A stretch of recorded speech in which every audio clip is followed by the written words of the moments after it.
The Stoa is a digital campfire where we cohere in dialogue about what matters most at the knife's edge of what's happening now.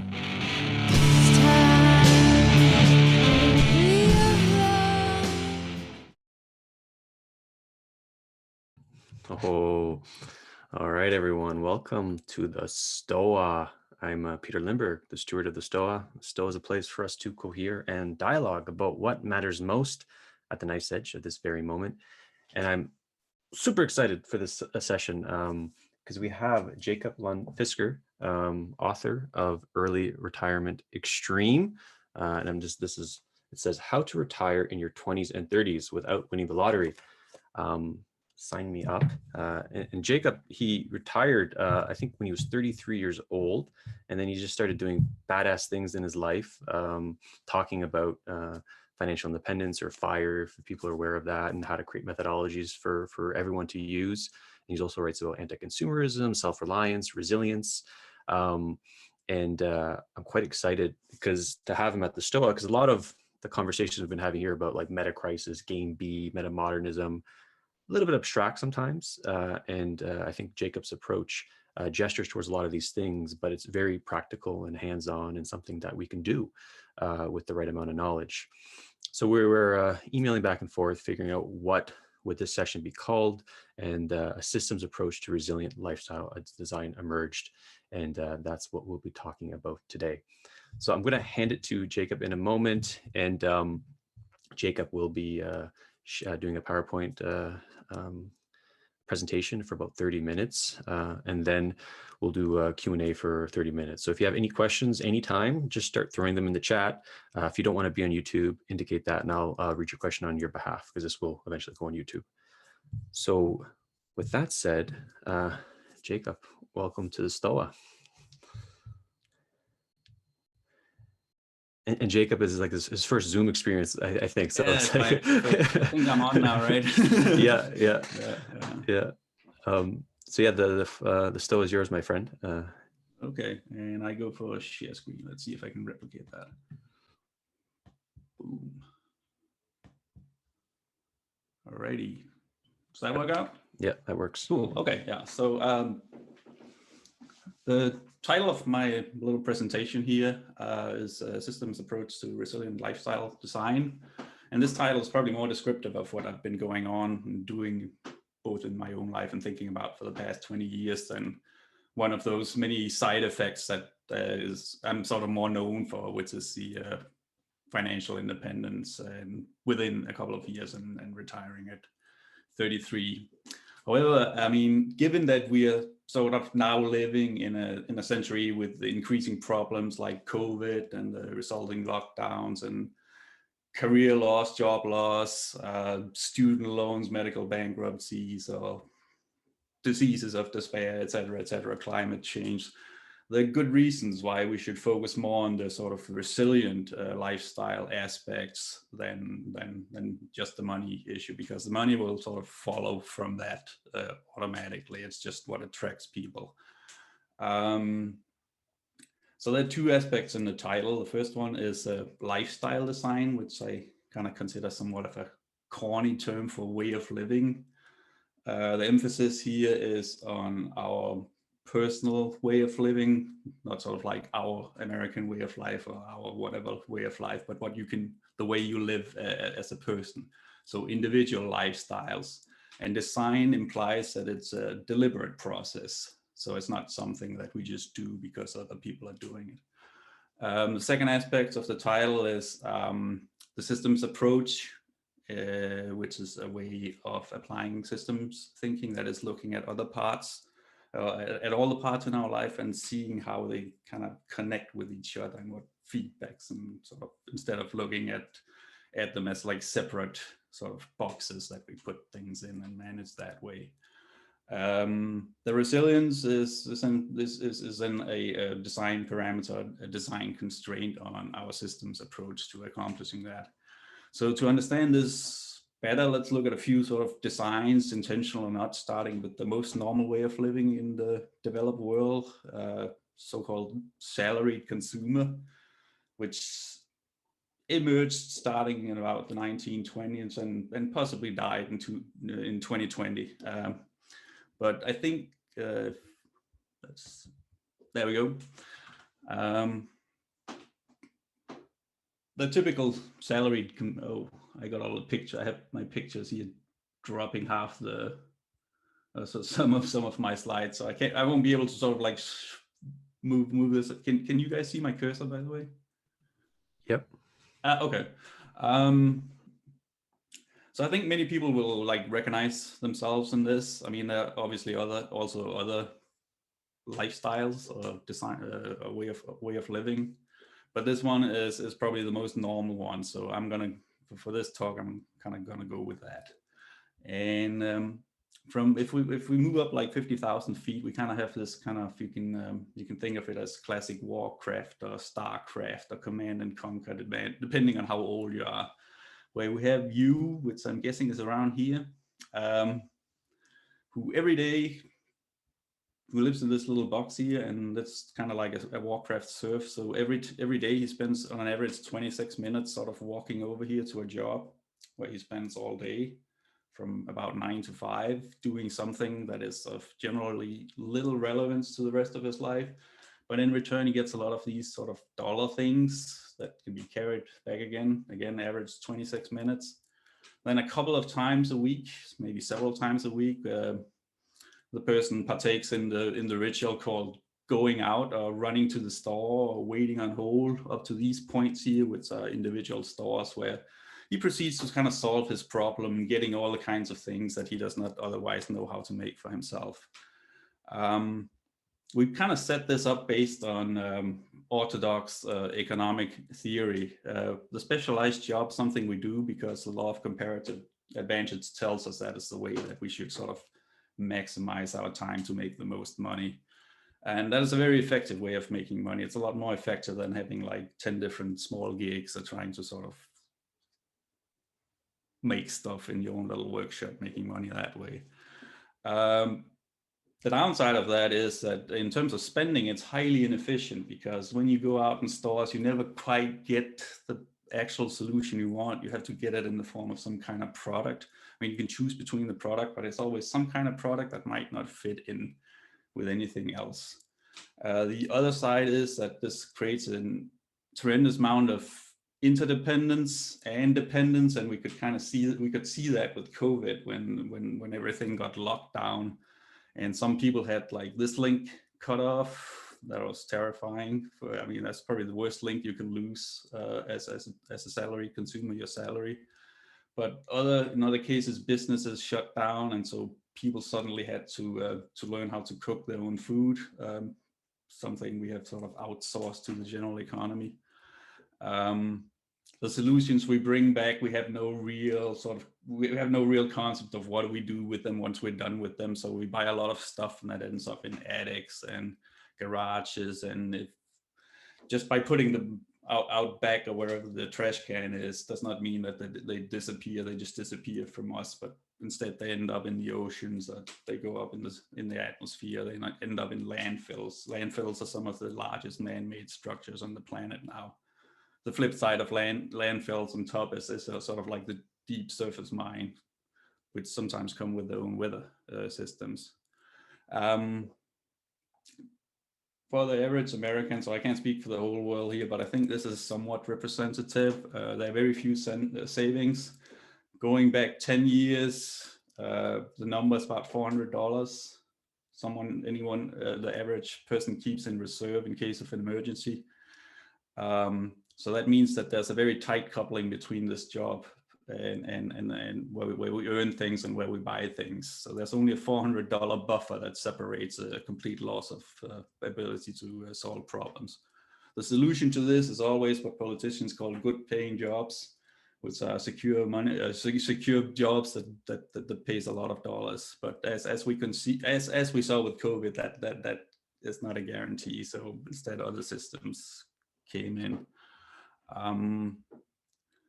Since we only measure one variable in this system, we can easily do the econometric calculation and say that our standard of living exactly equals our spending. And so if you higher the spending, the higher the standard of living.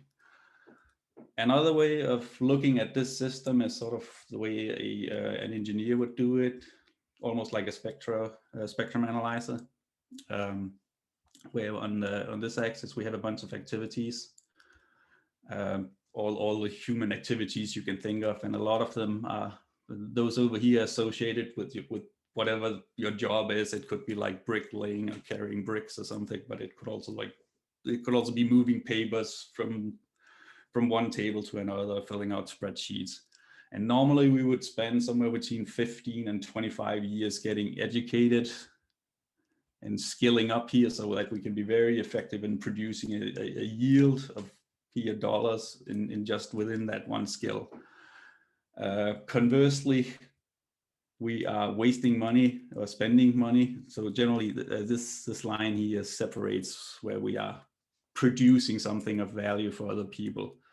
And anything below here, we tend to be extracting value from other people. So keep this in mind. So all the yield over here essentially is wasted over here, ending up in aforementioned attics, garages, etc.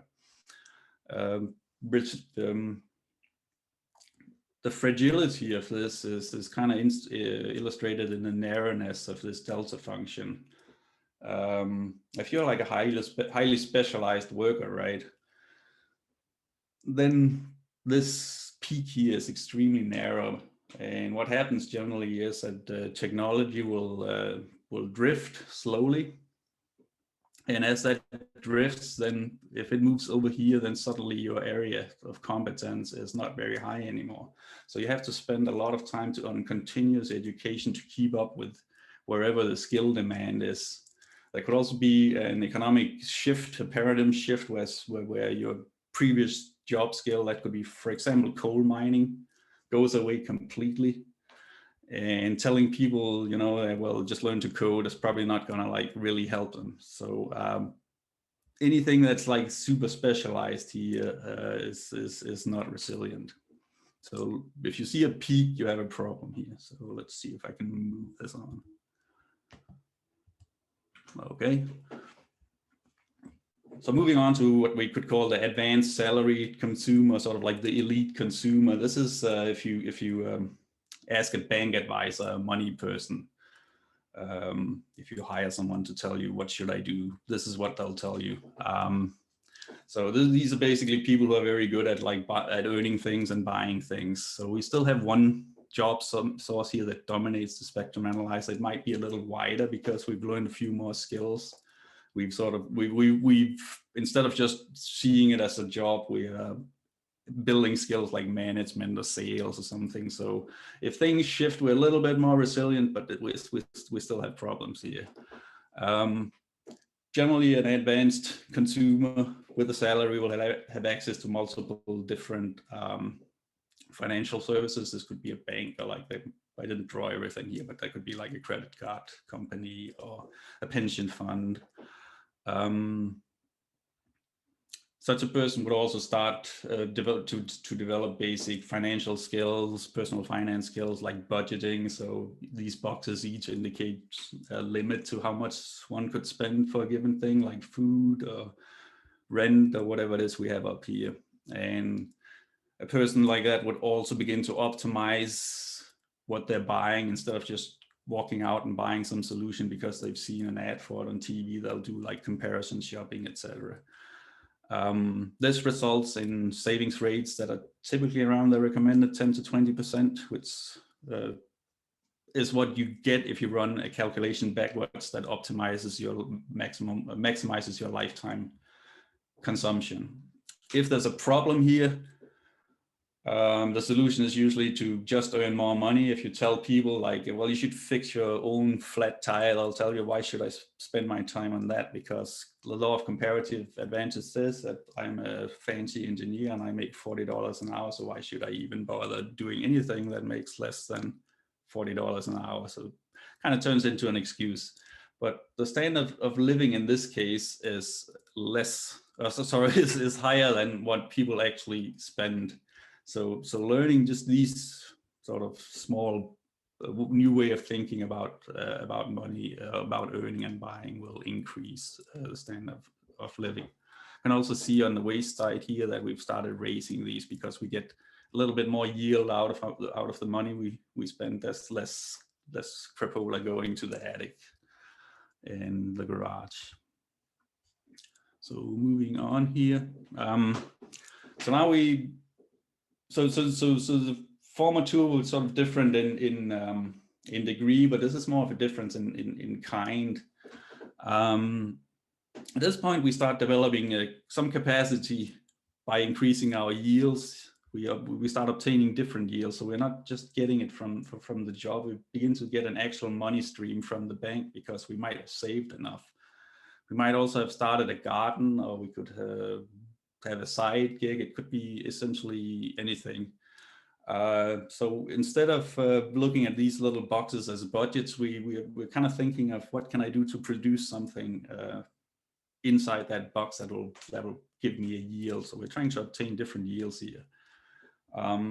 So we might say goodbye to this whole stuff category because we like to do things for ourselves. We get into like repairing stuff, for example, as a hobby. You can go on YouTube and find people who spend their spare time repairing iPhones just for fun.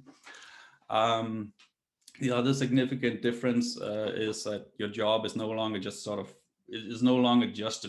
place where you go to bring back dollars. So the money doesn't matter as much as the opportunities it might bring for learning, making connections, or even finding some kind of meaning. You're not necessarily trying to maximize your time for money.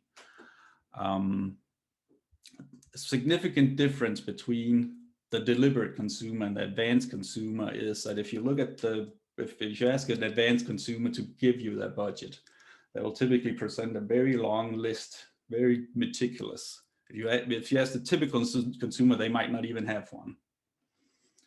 The difference between the advanced consumer and the deliberate consumer is that for the deliberate consumer, the budget items will not be smaller, they'll rather be gone entirely. So it's a system that's a lot more simplified, where you've taken out the part of the economy here. There's the fewer stores you go to on a regular basis, and you think about spending differently. You're spending not so much to consume, but to increase your yield and build capital. And so if you have done that for a while, then you get into this kind of post-consumer systems, which is what I wrote about in my book, sort of in the business, in my personal bubble, we call it ERE, but here I call it post-consumer systems. This would be the same as pre-consumer system, because I think this whole consumer idea is a little bit of an aberration. It's not something we did prior to the 20th century, and it might not be something we do nearly as much going forward, because there are some big problems kind of coming up with that, which I might talk a little bit about at the end. The main thing that changed here is that we are no longer compartmentalizing all our activities. So we start thinking about what can we do from this box, say like our woodworking box might feed over into our gardening box because we're building raised beds. Our gardening box supplies us with like produce that we can use to cook ourselves. So we start connecting all these things. It's kind of like, this is illustrated in this little diamond here. I'll get back to that. We also have a wide skill base. We've obtained yield in lots of different areas here, and we might have made some substitutions. We've added a bicycle here, which creates a yield in the form of health. We've reduced our car use significantly. Maybe it's just parked, or maybe we rent one. Stuff is not really something we buy anymore. It might be something we make and sell, or swap or barter. Our job could be high, but the significant part here is it's a lot wider. Maybe there are more than one. Maybe there's a work activity and a volunteer activity or a gig activity. Because a lot of these resources now stay within the system up here, the spending becomes very low in terms of what actually goes out In my case, I think something like 30 or 40% of my entire $7,000 budget goes to taxes alone, which means that I don't spend very much on anything else. It's just the things I only spend on the things that I simply cannot replicate because I'm forced to do so. And that results in very high savings rates. I mean, this is considered practically insane. It's more accepted these days, but 10 years ago, I mean, it was very hard to convince people that this actually would work out without dragging them through a lot of math.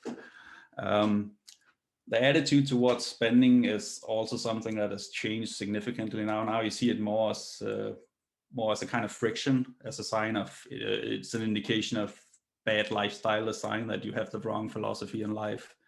And that is the complete opposite of what it was in the beginning, where increased spending would be seen as like an increased quality of life. Now it's almost the opposite. So how do we do that? Sorry, I am running this on 2 computers, so it's a little tricky. The difference, I think, is in the skill base of all these people. So this is my diagram explanation of how skill develops. So the y-axis shows a learning curve for a given subject. And when I wrote the book, I came up with these, but these parallel a lot of different pedagogical frameworks, paradigms like Dreyfus, I think Erickson, maybe Steinberg, I forget. But where if you start in a non-contextual setting, let's say you're learning martial arts or dancing, then the first thing you would do would be to copy the instructor. You know, you learn how to punch, you punch, but you just try to do exactly what they are doing.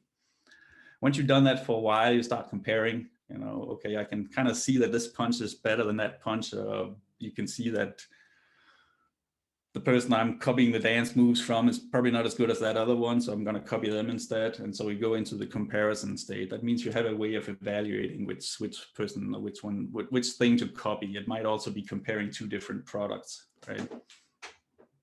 If you go deeper into that, you start compiling a list of copies and you can rank them. This is where we get into what I call the tips and tricks mentality, where you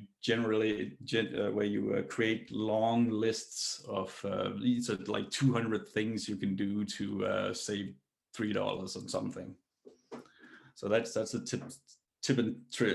list of tips and tricks mentality. If you go further than that, you get into the computing state, where you can start taking all your factoids from the compiled list here and use them in context. So this line essentially describes the split between context-free and the ability to manage things within a context. Typically, if you're up here, it also means you're getting paid for something. Whereas if you're down here, you tend to pay for things, and the further down you are, the more people can essentially screw you over, because the less you know. So the more expensive, the lower these are, the more expensive it is to live or engage in a different field. So typically up here we have producers, and down here we have consumers. But moving up, so once you can compute a few moves, like maybe a combination or something, or particular dance moves, spin or whatever, you can start coordinating and creatively coordinating them yourself, putting them together depending on what you have and what the situation is. If you're able to coordinate and you're, say, dancing or sparring with someone who is computing and they make a mistake, then you can recognize that and then you can compensate and it'll still work out. Creating is for doing novel stuff. That's typically where you reach the design stage, whereas this is more the mechanical stage and this is the technician stage, if that makes sense. So people here would like to have lists, tell me like, do this, do step 1, step 2, step 3. Here they can make discretionary things like, okay, only step 5 and step 8 applies here. And here they can design entirely new models. So for the salaried consumer, that is generally only something that happens within their own job. And as we go to sort of like the advanced salary consumer, we develop the ability to compare more over here, and that reduces spending. So we get the same lifestyle. These are average numbers, but we spend less, and therefore we can save money to put in the bank and so on. A deliberate consumer, so the big difference between these guys and these guys is that a deliberate consumer has invested in the ability to compute and compile and possibly hire in more than one field. And the difference between the deliberate consumer and the post-consumer is that not only has the post-consumer done it in more than one or more than two fields, they've also taken these fields out of the separate boxes and started putting them together. So that there's sort of like this kind of specialization disease, I would call it, in the world, in which one can completely separate what one does at one's job and then go home and do the complete opposite. That might be like a doctor, like a medical doctor on the job, giving like perfect diet advice and then going home and then eating crap food. So that kind of cognitive dissonance is entirely possible. So going to the diamond here. So once we have this, that was the systems in the little diamond in the previous. So let's see that one up here.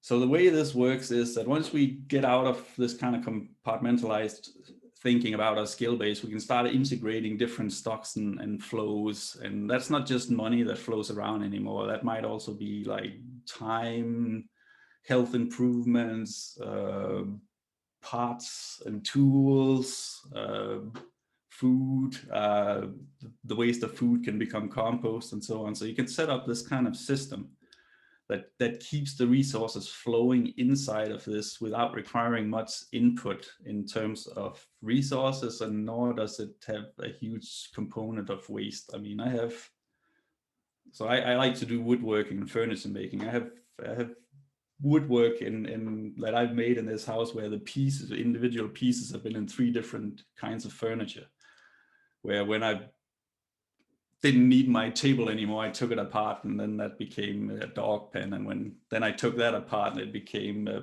part in a clock I'm building.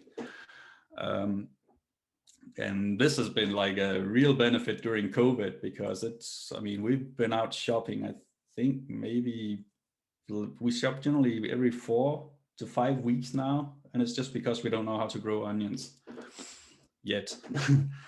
But otherwise, we've used all the resources as much as we can. And again, money is basically only needed to solve the friction in this flow. Normally, I've seen people make these diagrams. This is the first diagram I've ever made like this. So you don't really do it explicitly unless you really want to. Instead, you do your systems design incrementally by following a few heuristic rules. So the first one is to realize that you can never do just one thing. Whenever you do some activity, that always has some side effect some way. So you always have to look beyond the immediate activity. One activity should always accomplish 2 goals, at least 2 goals. And you see most of these have arrows pointing in 2 different directions. So that's something to be aware of. If you want to do something and it only has 1 goal that you can identify, you need to stop and think again. Maybe you shouldn't do it at all. Maybe it's sort of like a dead end, a sinkhole, or maybe it has some counterproductive goal in which you might be hurting yourself in some other way. For example, you might think it's like a grand idea that to say begin to brew beer, because then you can save money on buying beer, and you can also like socialize. It's a good way to connect with other people. But on the other hand, drinking beer is not exactly healthy, right?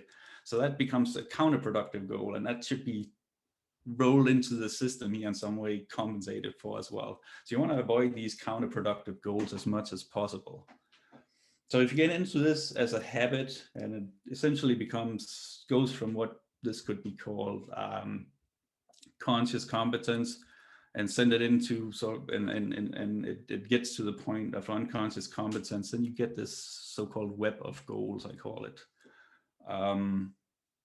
Web of goals is kind of like a 3 or 4 dimensional spider web in the sense, and it's resilient in the sense that if you take take out like one string in such a spider web, it doesn't really affect how it works overall. In that way, it's highly resilient. You could take out, say, this part, and the rest would still work fine.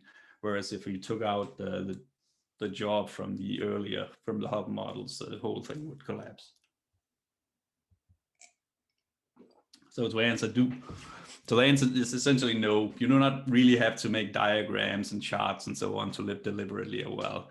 It's just the way that I tend to communicate because I come from this world where this is like how we normally think. I used to be a physicist, so we like to sit and doodle and make little models to understand things. But the map is not the territory, as the saying going, and the territory is not the map. It's just a way to show how things work together. So I need to speed up a little bit maybe. So another way to talk about this is philosophically, so one thing I used very early on, it's like page 2 in my book, is Plato's allegory of the cave. And in Plato's original version, you have a bunch of prisoners who have been sitting chained to the floor or the wall of a cave all their lives. Their faces are locked in, so they can only see the wall in front of them, and they cannot see each other directly. Behind them, you have sort of a bunch of priests or whatever making signs that fire further behind, like the painting over there cast on the wall in front of them. The sound reflects as well, right? So if I talk, it looks like as if my shadow is talking, and everybody who sits beside me thinks that I'm the shadow and I'm the one talking. So at one point, the prisoner, presumably Socrates, is freed, and he looks around, he sees the other prisoners and is horrified, and then he turns around, sees the fire, which is extremely bright because he's never looked at it before, walks out the cave, blinded again by the sun. There's a lot of like metaphors in here, which are not really necessary for my point here. The greater thing here is that a person like that who's been out of the cave will almost feel compelled to return to the cave and free the other prisoners. But returning to the cave, the philosophy is now blinded by the darkness. I mean, it's simply night blind. And in trying to convince the prisoners that they should leave, the prisoners would conclude that the freed prisoner has harmed himself because he can't see anything anymore. And if he tries to drag them out, they will resist him, thinking that he's going to harm them too. And this, I thought, made like a perfect analogy, a perfect metaphor for industrialized consumerism as well, and presumably many other things. I mean, other more modern analogies would be the Matrix movie or the Truman Show, but I think this one is the original one is the best one. So in this one, from a very young age, like age 3 or 4, we get put in institutions, and we're institutionalized, so to speak, to abide by schedules and following instructions from someone sitting up front. That would be sort of the shadow thing. The most ironic thing here is that we are literally spending most of our day looking at screens. I mean, we're practically doing that right now, right? At work, we look at computer screens. When we come home, we look at TV screens. And in many cases, we might know more sort of fictional characters on TV, what they have going on in their life, than we might know our neighbors and real people in the real world. The other thing is we don't really see people as who they are. When we meet someone, we'll very shortly meet someone new. We'll very shortly ask, "What do you do for a living?" And they'll respond with their job title. "Okay, I know you're an accountant, so I understand you now, right?" And if you ask how they're doing, they'll start talking about maybe their productivity, and they'll go, "Oh, I'm so busy," or "I'm so tired because I'm so productive all the time." Thus indicating how fast or where they're going on this kind of socioeconomic status ladder. Our chains are much smarter, essentially, than these ones up here. We've financialized everything. We use student debt, mortgages. We get people to buy cars based on their credit score, or how much the able to pay each month. So essentially the weight of financial change they're able to carry.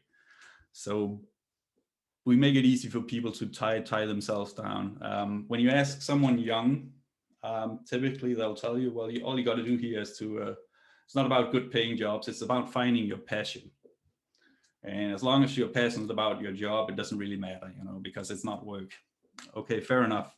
But the problem is that if you turn your passion into a job, then you risk turning into what Thoreau called like a life of quiet desperation. Psychologists have done studies where I think they gave kids a bunch of crayons and then told them to like draw pictures just for fun. And then of course they did like an A group and a B group. And then the B group, they said, okay, if you draw a picture, we'll give you a cookie or something like that. And so they did that for a while. And what happened was that the kids in the cookie group suddenly began to lose interest because they were now externally motivated. And very soon after, very quickly, they began to say, I'm not going to draw a picture unless I get a cookie. And so the researchers did something even more evil to that group. They took the cookies away again to see if they would return to drawing pictures, and it turned out they never did. I mean, they had completely ruined the passion by externalizing the reward system. So people trundle back and forth to their jobs, and then the reward now becomes this kind of what we call the hedonic treadmill, where you look forward to getting rewards in the form of stuff you buy. You can go out to eat to reward yourself, or maybe your reward is a trip to Disneyland or whatever.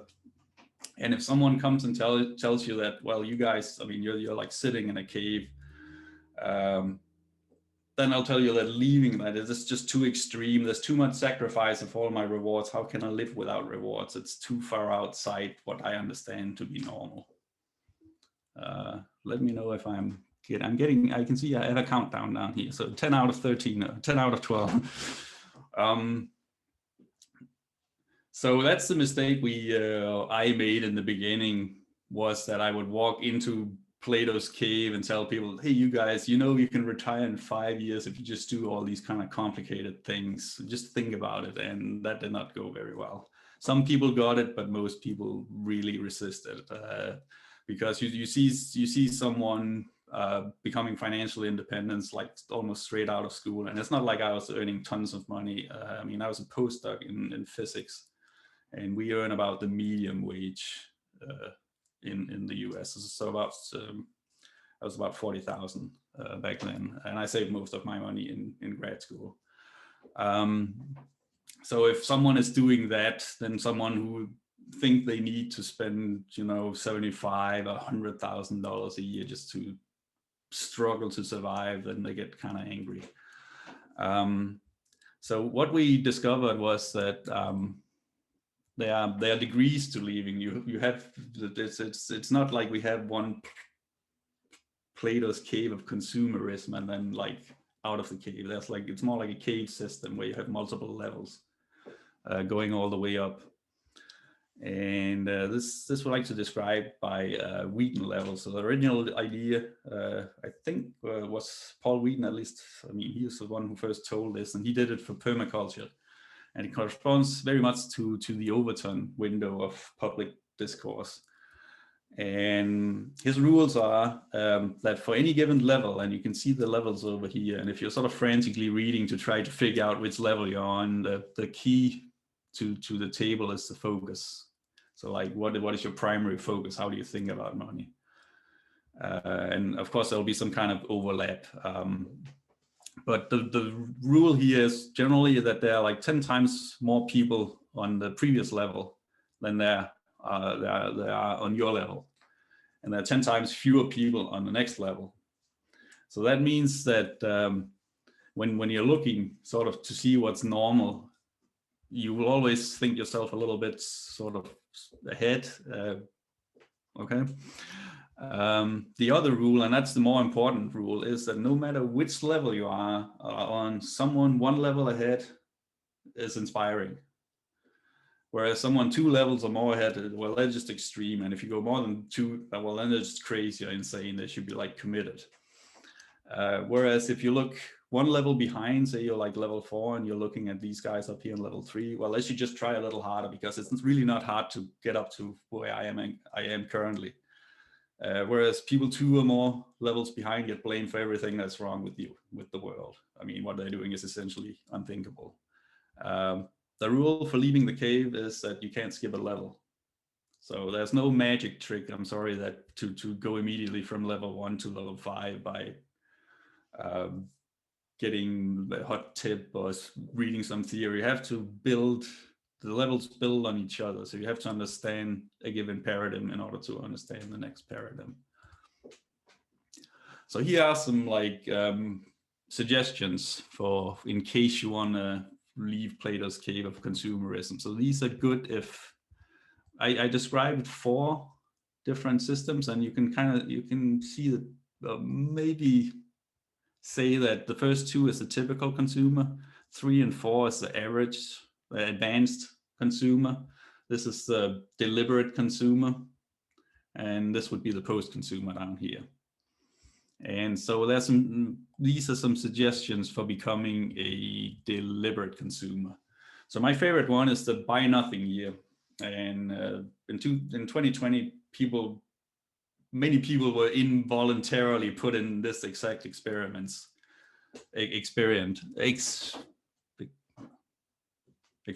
yeah.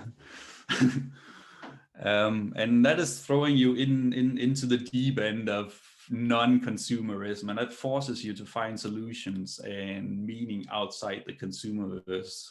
There's an article series and I think a TED talk as well, at least a talk on YouTube by Michelle McGarr, who very well describes exactly how that progresses, complete like with the abstinences the first 2 or 3 months, and then beginning to find some other alternatives, and then after about 9 months you suddenly see the light, like the fire behind you, and then it becomes very hard to return. And what happens typically after a buy nothing year, unless it's some kind of journalistic 1-year project, is that people continue to buy nothing or buy very little. This is how I started myself. I didn't know that was something called a buy nothing year. Again, I think the concept came later. I was initially inspired by anti-consumerism, so I just stopped buying anything and then saved all my money. That didn't go to, I was spending on rent, health insurance, food, and train tickets. That was it. I was darning my own socks. I love to read. I did not buy more than 1 book that entire year. I sort of fell off once. But that is definitely my favorite recommendation. The other one, there are many ways to roam here, is minimalism. There are many kinds of minimalism now. I think the best ones are the number of things challenge, where you say, okay, I can, if I could only have 100 things, which things would I pick? And that's a good exercise in realizing what's essential. I think the average American has something like 400,000 different items if you count everything, and that includes like counting a pair of socks is obviously 2 socks, and a pair of paper clips is like maybe 50 paper clips. It also teaches you how to dispose and acquire things used, and that's I think a very good lesson that people, when people try to do that, they learn that it's just so much harder to sell stuff than it is to buy stuff. Zero waste is another one, where you focus on the waste. And there's like maker culture, or even repair culture, where you learn to make something or even build a piece of technology. There's the FIRE movement, where you think about investments instead in order to generate a basic income, where the goal is that, and then the rest follows from that. And there's permaculture, where you say goodbye to this whole money concept and you try to grow something instead that's edible and that teaches you about resources other than money. And what I put together was essentially the systems, the generalized system of many of those, which is me in my book. So conclusion. So when sort of complaining about the world at large, I always want there to be a plan to go from here to there, thinking about what the ideal world should be there, essentially talking about what the shadows on the wall should do. I don't think that is a very effective way. So I prefer something that individuals can do today to start making a difference in their own lives, and then later. If enough people would do that, then the change will emerge from the combined mass effect of many individuals doing their thing. So we're currently sitting in a fragile situation where we have a top-down system, the university system, the school system, the corporate system essentially, which creates and demands specialists who are consumers of just-in-time deliveries of products. So if the supply chain breaks down, you don't get your products, and if you don't have access to buying stuff, you can't solve your problems. Your problems are even ironically often created by other products. So this joke that half the economy is focused on solving problems that the other half of the economy is focused on creating, and vice versa. People engaged in red queen races. The red queen race is like running just to stay in place, because they're competing with outsourcing, other competition, and those shifts and drifts in technology, AI, what have you. And so this comparative advantage specialization system is highly effective, but it's also inefficient. So it has very high extraction, but also very high waste. And this creates some structural problems that are such as like this list here and more. And these are very hard to solve within the system. What we're currently doing is just throwing ever more money on it, billions and trillions, but it doesn't seem to be working very well.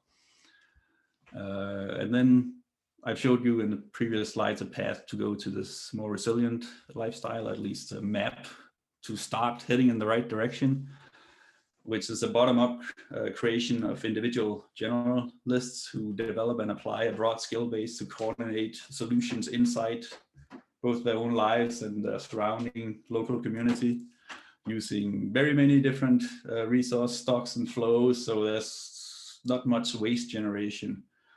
Unlike this red queen race where you're jogging very hard just to stay in place, the more you learn over here, the better you get. And it's not knowledge that's useless or lost. In fact, it gets easier and easier to learn new things the more of the human knowledge sphere you master. It's kind of what Charlie Munger calls the lattice work. And that makes you efficient but ineffective. So, and that is, in my opinion, a good thing, because it results in low extraction and low waste.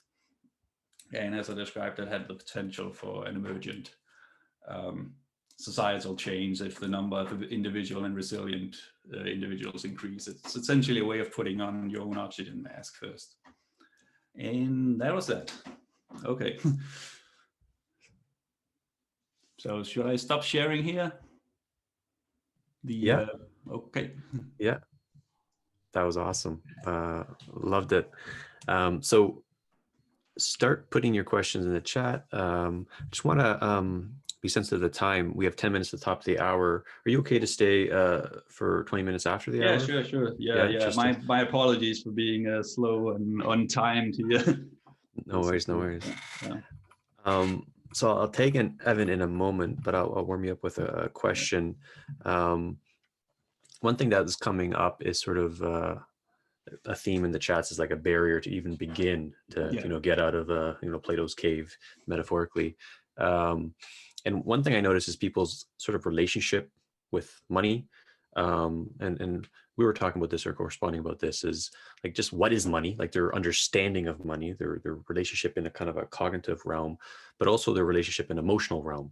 There's all these books about your relationship with money, the emotions involved in money and stuff like that.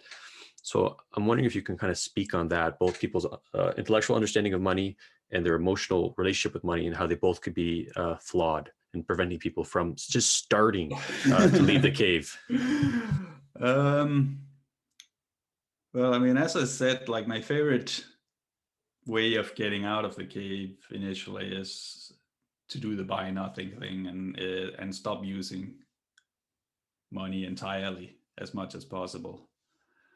And that's a quick way to get out of the typical consumer mindset. So, but if you're an advanced consumer, then at that point you will have a an understanding of what money is as a tool. I can say that from my perspective. So I'm Danish, but that's a long time since I left. I grew up in Denmark, and for the first I could say during our schooling, and it's been confirmed by Americans who I think learned a little bit more about money, but we learned practically nothing. So the understanding of a given individual's intellectual or emotional understanding of money is very much depends on how they grew up and who they grew up with, because for the most part we have not been educated in what it is, so we just copy what our parents do. And the way out of that, I think, is to find like-minded people who are on the same path at the same Wheaton levels. The big table I had. You want to learn from someone who's inspiring, not from someone who says that, well, money is some esoteric concept that doesn't matter. But the reason it doesn't matter is because that person has probably left the cave long ago. So if money is some alien or bizarre, strange concept that you just have no control over, right? The first step is to learn simple things like budgeting, what compound interest in it is. So I mean that's Dave Ramsey stuff. They're various sort of gurus at each level that you can listen to, and I'm unfortunately not to be too conceited on a fairly abstract or high level, but as you work your way through that path, you'll find the next level teacher who will tell you money is like this, and then the next one will tell you, well, no, it's actually like this. You can do this with it. I mean, to me, I hope you don't mind me just sort of like rambling here. So to me, I grew up with the idea that money was something you save. And then when you have enough savings, you can spend it down to zero. But consumer credit was not a thing in my area. I'm 45 now, so I grew up in the 80s and 90s. And consumer credit, like credit cards in Denmark, had not yet been widely introduced. So the idea was to save and then do some consumer research in terms of like, what should I spend my money on? Like what is the new PlayStation or the Sega 8-bit or whatever it was back then, and then spend the money on that, and then try to like research the next thing while saving. And then so my net worth kind of looked like this, like ding, ding, ding, and that is the mentality I had when I started this whole project with the buying nothing and being motivated by anti-consumerism. I've never had any issues struggling with money directly. I think I've always been quite frugal, or more like a tightwad is what people would probably call me back then. I had very specific ideas of how I wanted to spend my money, and in my case it was just gadgets. So when I just changed my framework from saving up to the next electronic gadget to saving up for bigger things. I mean, saving up for a house, which was my original idea, was just, something that's like 40 times bigger than saving up for what a hard disk cost back then, which was a fortune. But then it sort of changes as you learn more. I mean, once you have money, you have to learn how to invest it, right? And I was saving for 4 years out of the 5 years it took me to become financially independent, until I realized, hey, you can actually take this money you've saved and invest it to make more money. That was like mind blowing to me at age like 28, right? Whereas if you grew up in the US, the idea of investing money is natural. So yeah. Mm-hmm. And my follow-up question to that is going to be about status. I'm going to read this quote from Naval that I just dropped in the chat. He said, "Seek wealth, not money or status. Wealth is having assets that earn while you sleep.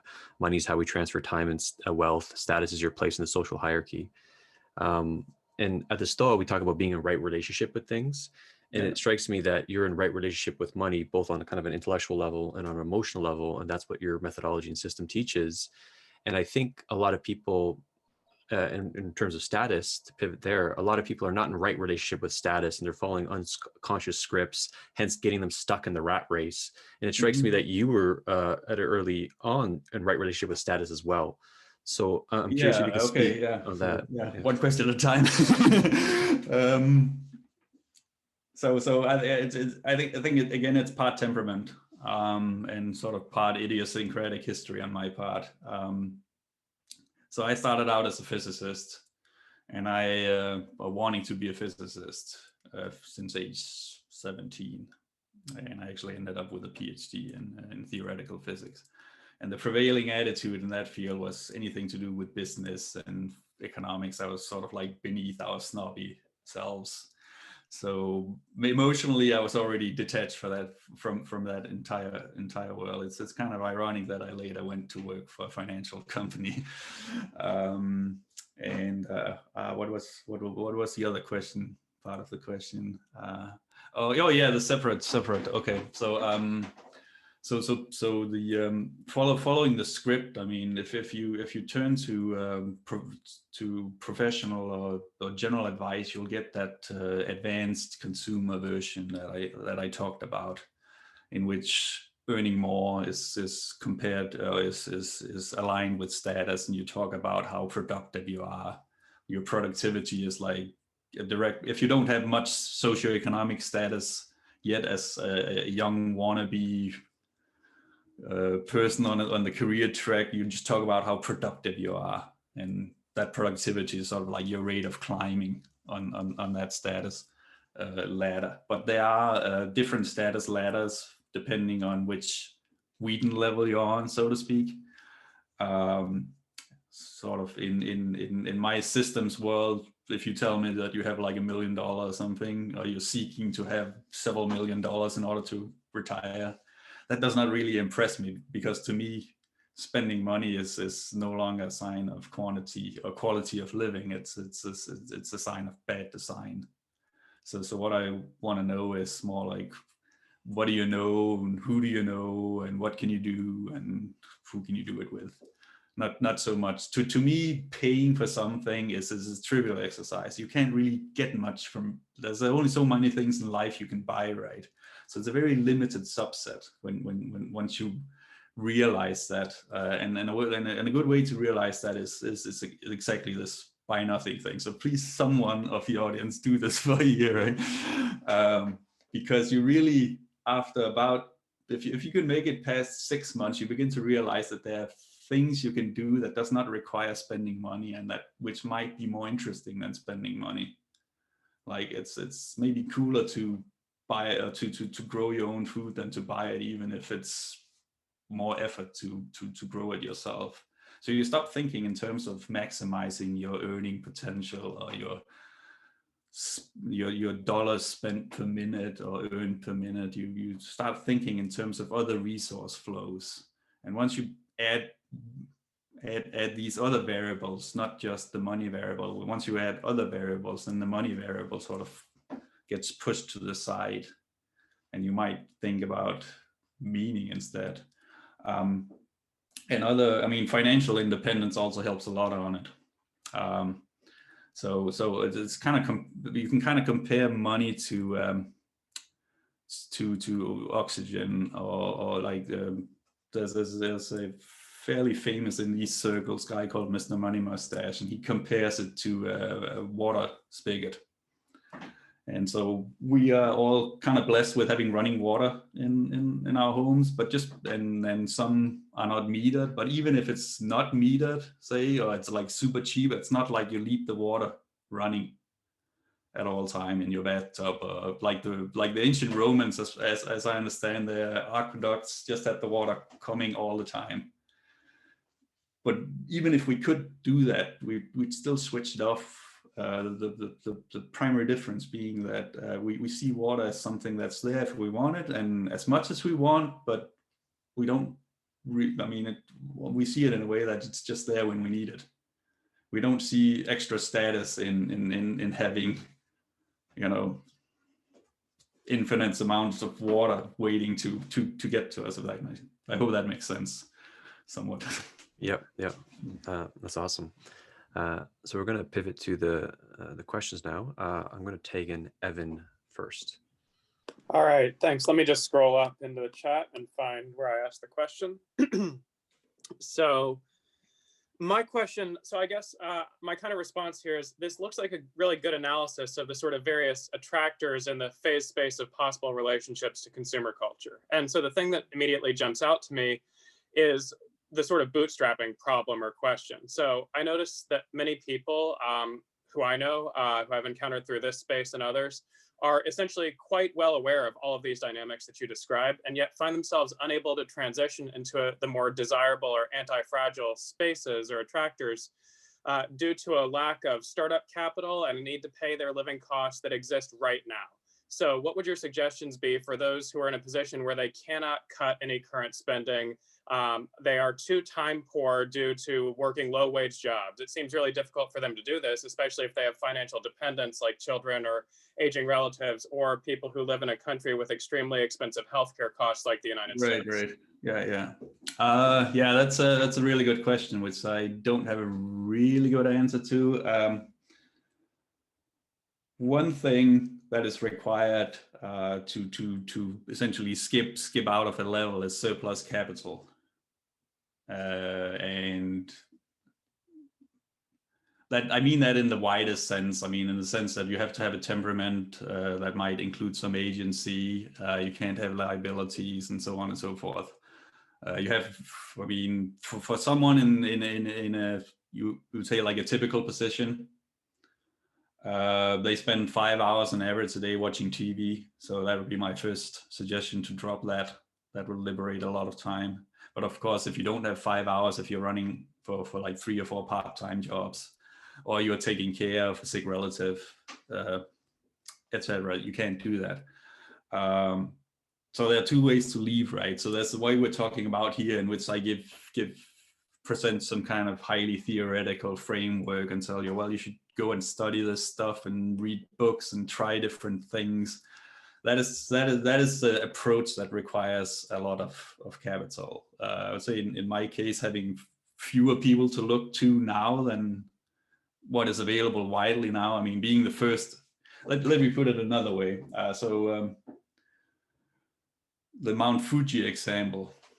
So it used to be that Mount Fuji, this is a famous mountain in Japan, was climbed by monks who stayed in a village, which is about 20 kilometers from the top.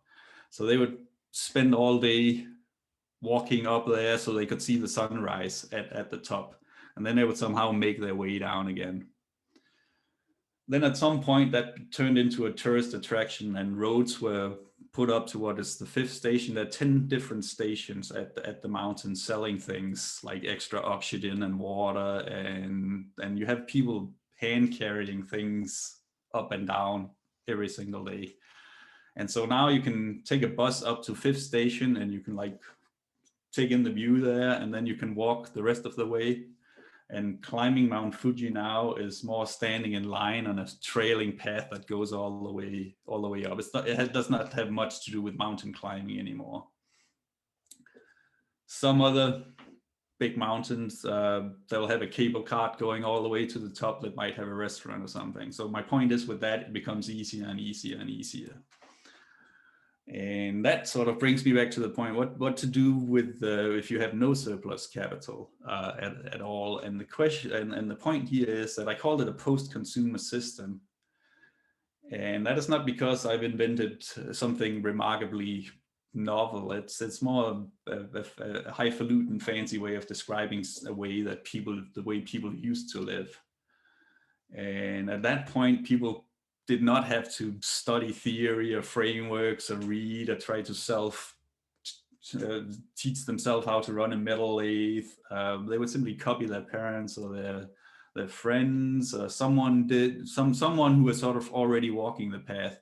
And if you're copying someone, especially from a very young age, if you can find a role model, then that is kind of how I hope that this would penetrate sort of the wider universe here.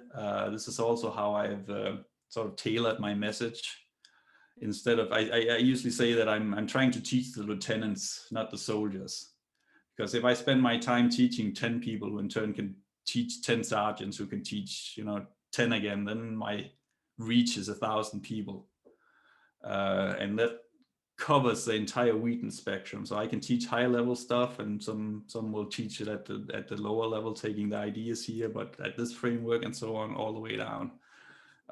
And that seems to have been, that is the way it has really turned out over the past 10 years on the financial independence, retire early universe, where we really fill in the holes, so you can find something regardless of what level you're at, you can find something that's quick to understand, that does not require you reading like 3,000 pages of text or studying the classics or something. So that is the best idea I have. I know it's not perfect. I mean, you could obviously do a lot better if this had like mass support, but this is what we can do as individuals, like sort of like a grassroots effort.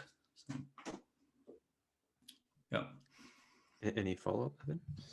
Yeah, so on that last point that you mentioned, the best that we can do as individuals versus a grassroots effort, at least in the United States, it seems that there has been an ongoing effort, whether intentional or just as a second or third order effect of other priorities, to make illegal effectively lots of ways of living resiliently, living with a lower footprint, living minimally, et cetera. Like, for example, I'm from Florida. I don't live there anymore, but they had some transitions where you cannot be off grid. You legally must have a contract with the local power company, even if it's entirely solar or wind or what have you, geothermal, hydro powered, whatever. And so there's this worrying trend of sort of criminalizing true self-reliance. And so I wonder if you have any thoughts about that and how that affects this overall program.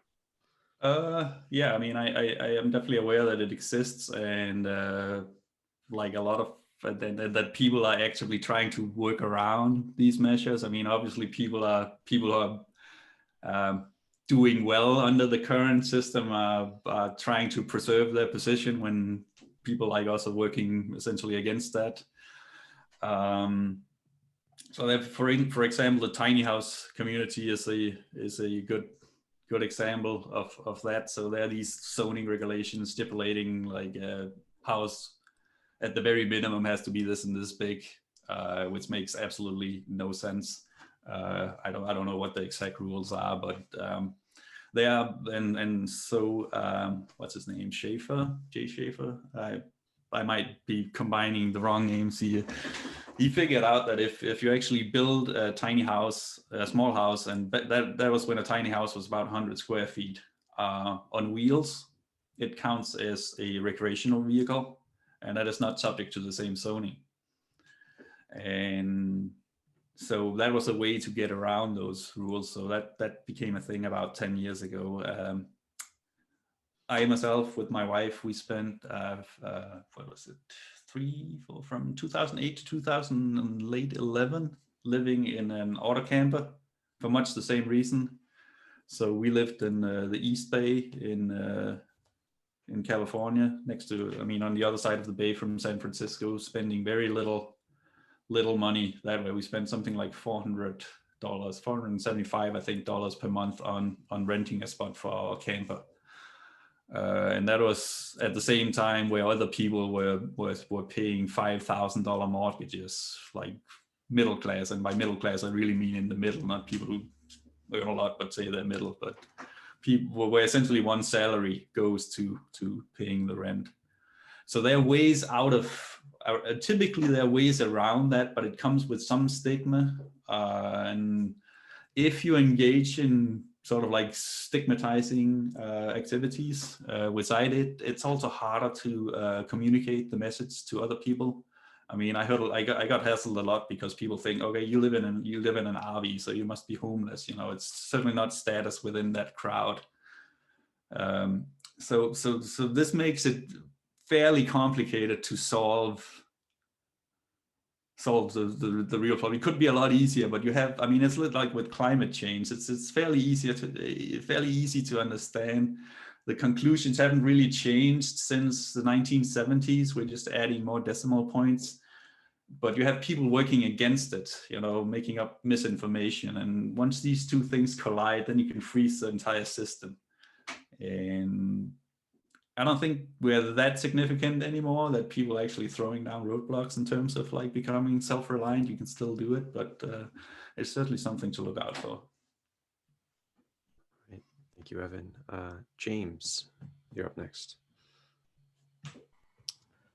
Hi, Jacob.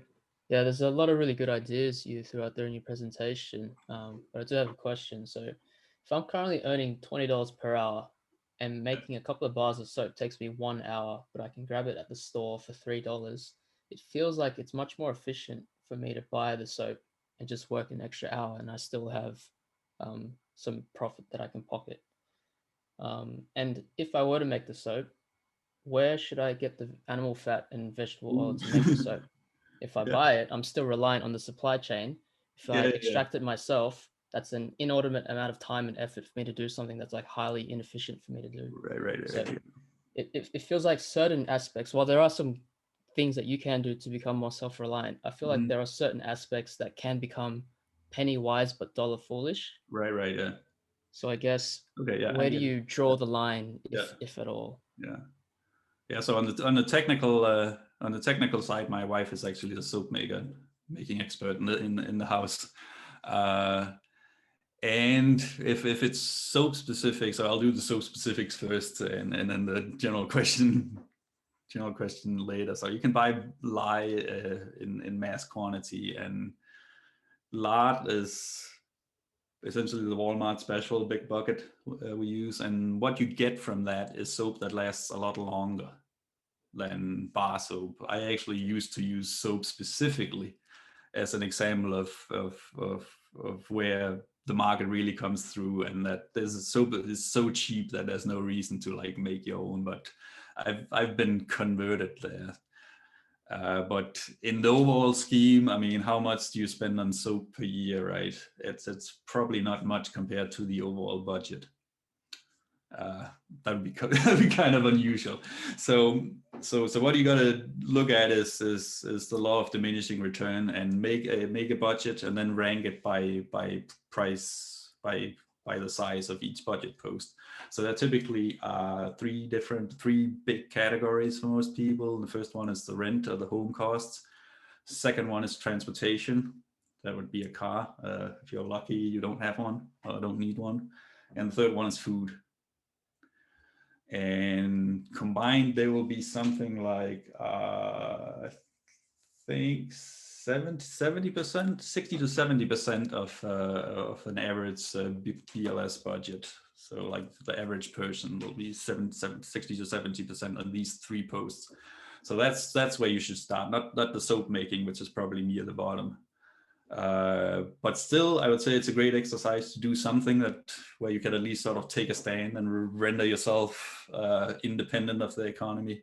But in terms of like from a pure monetary concern, you want to focus on the biggest expenses first, and you want to do it in a systems thinking way, so that, for example, you can pick a local home. If that can eliminate your transportation costs significantly.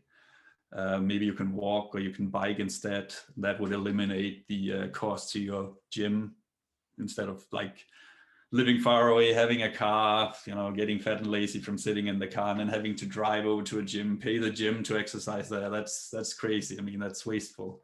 So you want to set up a system where you're eliminating waste as much as possible, primarily focusing at where the highest cost is. So you make cost your primary concern when you are designing, so to speak. So remember when I talked about always having two goals. So those two goals are not entirely arbitrary. So if you want to be financially independent as fast as possible, then one goal should almost always be to save money in some way. Whereas if you want to be resilient instead, then one goal should almost always be to become more self-reliant, even if it might cost a little bit more or take more time. So so I don't know if that answered the question. Any follow-up, James? Yeah, I'm also somewhat a little bit skeptical if it's possible to be completely self-reliant. Because to me, self-reliance relies on at some point extracting things from nature. So even if you're fully Right. sustainable, Yeah. you have to put things back into nature, then you have to take it back out of nature. Yeah. But you know, a larger like corporation, so like if everyone's trying to be self-reliant, at some point they must extract from nature. One person might realize, hey, if I can extract from nature better than everyone else, I can control the resource that everyone else needs. And because I control everything, everyone else needs to give me more of their resources to get the one resource that I have. We're kind of, it still kind of scales back to this So like the very first hyper-capitalistic issue. So, yeah, two issues. So like the first thing is like I think part of the question is like, what if everybody does it? Yeah, that's pretty easy to eliminate, because it's certainly been my experience that everybody is not interested in doing it. So that'll be sort of a question for later. On the final slide, I had something about emergent change. So right now we are in a situation where maybe like 1 in 1,000 people are pursuing something like this, and that is not nearly enough to affect the system as a whole, or even like actually solve the problem. The next question is sort of, well, what, and if we start getting higher, so we get to like from 0.1% to 1% to 10%, then the system will start changing. And the system will figure it out. I mean, it's hard to tell which direction that will go in, but that's what being resilient is about. Okay, so the other question is like, that is sort of the 100% question. Should we be 100% self-reliant? I don't think so. I think that's where you want to go in and do a kind of Pareto law and say like, you can get 80% there with 20% of the effort, but if you want to go to like being 99% self-reliant, that's like a lot harder than being 80% self-reliant. It's like what I talked. So during COVID, we've still been going shopping, even though we're doing pretty good on the self-reliant side. We are not perfect, so we occasionally have to go out and pick up something that's hard to do ourselves. In terms of skill development, I think dentistry is my favorite example. So we would not learn enough to do our own root canal or fix our own cavities, but on the other hand, it does not make sense to pay a dentist to floss our teeth or brush our own teeth for us. That would be crazy. Maybe and everybody understands this one, but people object to is a similar one, in which you might have a flat on your bicycle.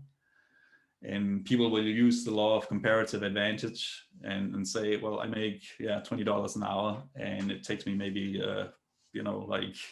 and it's easier for me to just go take my bike to the bike shop and pay them $50 to fix it. 15, I think, was the California price to fix it, because I'm earning 20, so I should that gives me $5 extra.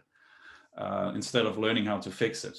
So one of the things I actually went into just after I retired was bicycle repair, because it was a quick way for me to learn an actual practical skill, having spent pretty much all my life on computers. And once you've fixed a few flats, it's something you can do in 5 minutes, and it costs you like 50 cents in a patch and some glue. And so your actual hourly rate on things you get good at become extremely high. It's like I usually get in hot water, pardon the pun, for talking about laundry detergent. So making your own laundry detergent, more so than making your own soap, is kind of like the gateway to frugality. So there are all these like recipes on the web where you mix washing soda and soap. You basically just sort of grind it up in a blender, and it takes about 3 to 5 minutes to make a batch for 6 months. And the cost of doing that is maybe $1 or $2. So now you have six months worth of laundry detergent for $2. But people will still say, well, I'm not going to use that. I'm going to use this kind of fancy, highly marketed stuff at the store because that's what I know, etc. But the hourly return you get from doing your own detergent, and compared to going to the store, because remember, you also have to spend time walking to the store and walking back again and all that.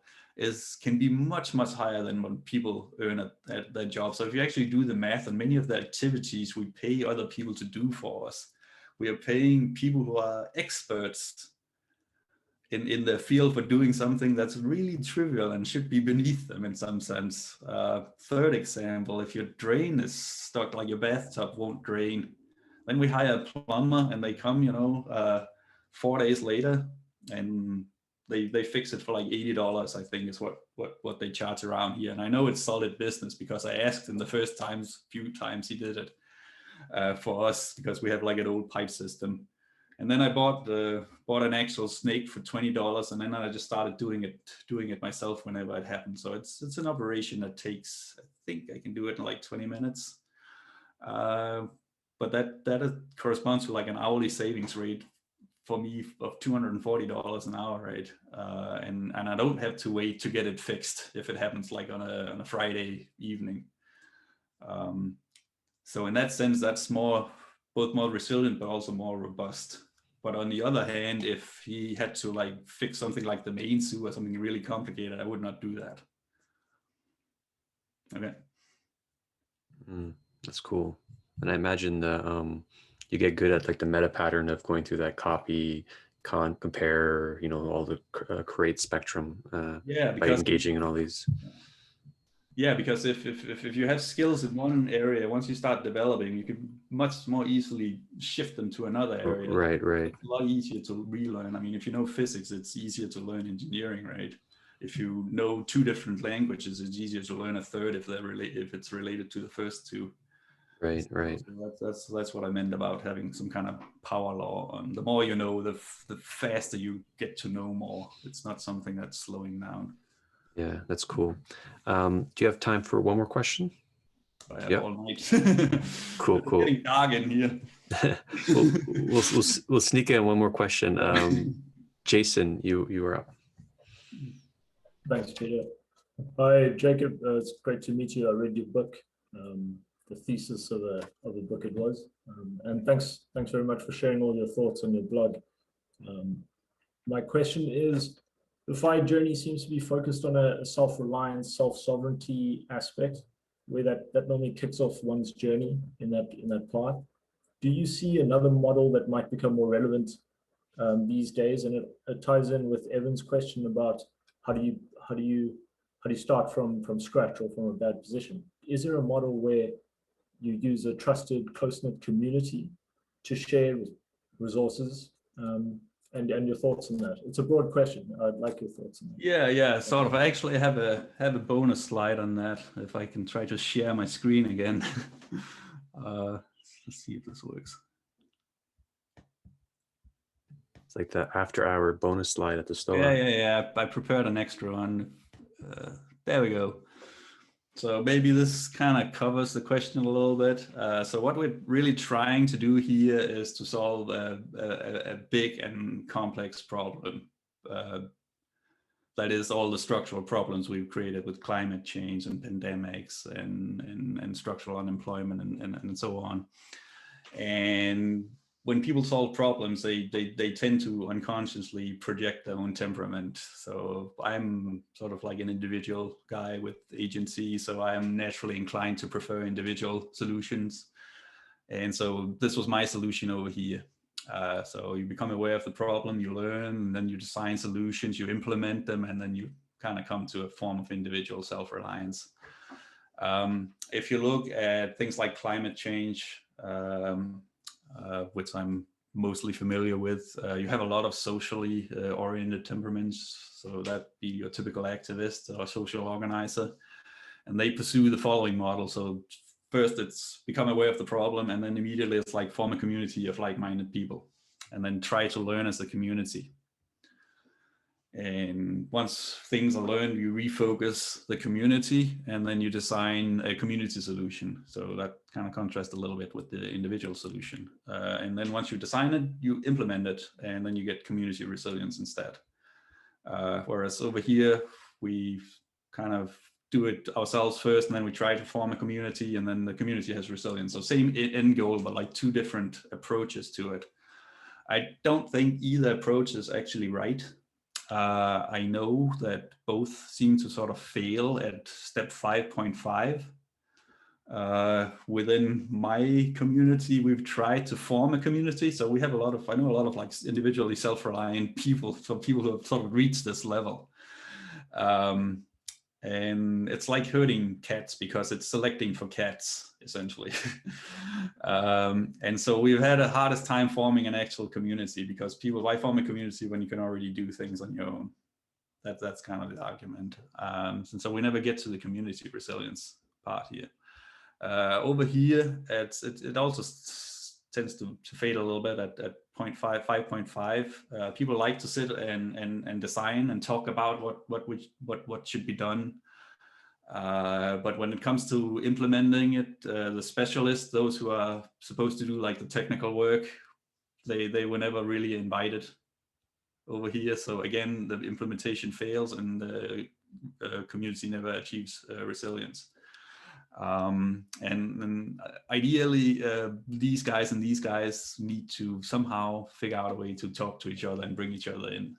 But I have no idea how to do that. I don't know. I mean, that's sort of the focus of mine currently. And the problem comes from this, which I think comes from Limits to Growth, the Limits to Growth book, where it describes kind of a humans, like individual humans, are in terms of their concern for what's happening now, what happens next week, and like their perspective on time and their perspective on space. There's sort of like the sphere of concern. So for by far the most people, they only think about what happens to themselves, their family, perhaps between now and next week. So you have by far the most dots down here, right? And there will be a few people who think about what's happening to other people around the world, like refugees in other countries and stuff like that. And there will also be a few people who think about, deep time, legacy planning, what's going to happen to like my family 3 generations from now would be a dot up here. So community organizers, the socially oriented temperaments, they tend to be sort of in this direction over here. And individually oriented ones tend to be up here. But what we really need is this big white field here where there's practically nobody. And the problem with that is that once you're sort of deep either along this axis or along this axis, then it takes an active mind or an act of mind to switch tracks, because you've gotten really good at this if you're already over here or up here. So you have to sort of take another leap and go in a different direction to find these people here. And I don't know if there's a specific method for that. So right now we just have like a bunch of people working on the same solution from many different perspectives. So I'm gonna try to switch the slide off again now. Did that work? Yep. Okay. Yeah, and I love that framing. It's like the thesis, antithesis, and then what's the synthesis of the two. And it's supposed to, your thesis is like a group-oriented person's thesis as the individual. Right, yeah. And therein lies the problem. So you need essentially what's the next level beyond that, and that requires a sort of like an extra maturation level, sort of like an adult growth, so to speak. Right. And I'll share with you some of the stuff that we're doing here at the STOA, because we're kind of at the intersection of both of those things, these big world issues and kind of getting our shit together as individuals. Yeah. And we have these psychotechnologies and techniques that are kind of like mastermind, we call it metagame mastermind groups and stuff like that. So yeah, I'll share you some of the cutting edge stuff we're doing here. So that being said, we're now at the bottom of the hour, and so we'll close out shortly. Jacob, really awesome to have you finally at the STOA, and just any closing thoughts or anything that's alive for you right now. What was the last question? Something that we commonly say at the STOA, what is alive for you right now? So like anything you would like to express or, leave us with. I mean, I'm absolutely terrible at these things. So I don't think I have any final words of wisdom, other than if you want to know more, you can probably find me on the internet somewhere. Too hard. Beautiful, beautiful. So I'll make some closing announcements in a moment, but Jacob, thank you so much for coming to the STOA. That was a delight. I'd love to have you back. And I'll put all Jacob's information on the show notes for the YouTube channel. I'll plug one event, which is related to Jason's question. We're having an event next week called Squad Wealth. And this is kind of a communal way to gain wealth. And they have a technique to do that. So I'm quite excited for them to come to the STOA. I'll send you their article, Jacob. You might like it as well. And that being said, yeah, you can just check out our website. Tons of events coming up. And yeah, everyone, thanks for coming to the STOA.